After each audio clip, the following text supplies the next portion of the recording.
There's a lot to talk about today, and we're going to start with AirTracker 7. AirTracker 7 live in Loveland right now. We're getting to see a little bit of the flooding that's happened. This, again, is a live picture that you're seeing, and you still see there's a great force of that amount of flooding that's coming through that area there.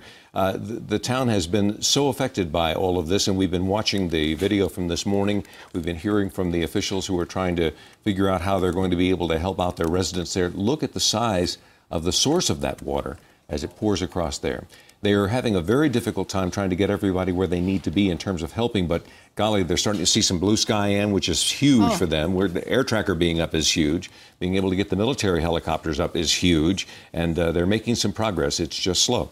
Well, and you're right. This is the first time that really anybody can get a really decent look at what we are dealing with, and it's overwhelming when you look at these pictures, Mike, and everything is flooded, at least from this vantage point from AirTracker 7 right now. Again, this is really our first live look at of this area and so many others. We've watched AirTracker survey damage all morning long, and it's, you know, from Arvada to Aurora to up north, and then hearing about what's happening in Lyons and Estes Park, where people are trapped and cut off because of the floodwaters.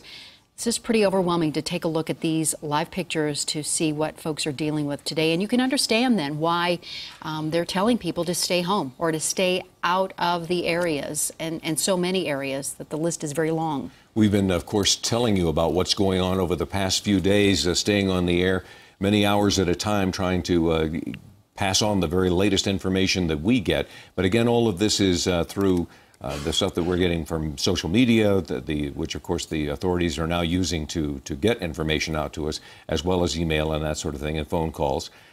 Being able to get up high like this and to be actually able to see what kind of damage they're dealing with, what kinds of issues they are facing, this is huge today. And of course, now they're hoping they're going to be able to make some really strong progress.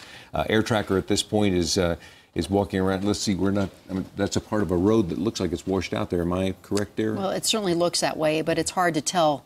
It really is hard to tell. It looks like there's a road there at the top. Yeah, we need that a is gone, and then you know what's on this side of that massive piece. It's hard to even tell. We have another monitor here in the studio. Forgive me while I give directions while we're on the air here, but we have a monitor here in the studio, and if we could get some of that video in there for us, that would be terrific. We're having a little hard. We're squinting, trying to see what we're seeing. Take a look at the clouds. I mean, really, this is such a blessing to be able to see